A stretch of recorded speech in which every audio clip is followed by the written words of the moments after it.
જો તમે વિવાહિત હોવા છતાં સિંદૂર નથી લગાવતા અને તમને લાગે છે કે સિંદૂર એ માત્ર એક રૂઢિચુસ્ત પરંપરા છે અને આમ પણ આજના ફેશનેબલ કપડા સાથે સિંદૂર શૂટ પણ ન થાય, જો માત્ર ફેશન માટે તમે સિંદૂરને નકારી રહ્યા છો તો આ વિડીયો માત્ર તમારા માટે. હકીકતમાં સિંદૂર એ 5000 વર્ષ જૂનો આપણો વૈજ્ઞાનિક વારસો છે. તાજેતરમાં આર્કિયોલોજિસ્ટ અનુસાર સિંધુ ખીણની સભ્યતામાં જે સ્ત્રીઓની મૂર્તિઓ નીકળી આવી તેના કપાળ અને સેથા પર લાલ રંગના નિશાન જોવા મળ્યા અને આ મૂર્તિઓ 5000 વર્ષ જૂની હોવાનું મનાય છે. પહેલાના સમયમાં સિંદૂર હળદર, લાલ ચંદન અને હર્બલ પાવડરથી બનાવવામાં આવતું.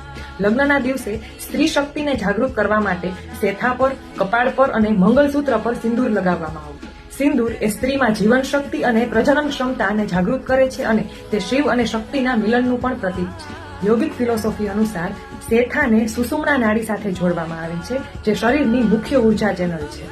જ્યારે અહીં કુમકુમ લગાવવામાં આવે છે ત્યારે શરીરની ઉર્જા ઉપરની તરફ વહે છે, જે પુરુષ અને સ્ત્રી ઉર્જાને સંતુલિત કરવાનો સંકેત માનવામાં આવે છે. પરંતુ આજના સમયમાં આપણે સિંદૂર કે કુમકુમ નથી લગાવતા. સમાજમાં આધુનિક દેખાવા માટે ફેમિનિઝમ અને સમાનતાના નામે આપણે સિંદૂરને નકારી રહ્યા છીએ. પરંતુ વાસ્તવમાં સિંદૂરમાં આધ્યાત્મિકતા, ઇતિહાસ અને આયુર્વેદના અનેક સ્તરો જોડાયેલા છે, જે આપણે આધુનિક સમયમાં ભૂલી રહ્યા છીએ. આપણે મોડર્ન દેખાવા માટે જે પરંપરાને છોડી દીધી છે, વાસ્તવમાં તેની પાછળનું સાચું વિજ્ઞાન વિદેશીઓ પણ સ્વીકારતા થયા છે. આધુનિકતાને અપનાવવી આવશ્યક છે, પરંતુ પરંપરાઓને ભૂલી જવી યોગ્ય નથી. આપણી સંસ્કૃતિ સાચવવી એ આપણી જવાબદારી છે.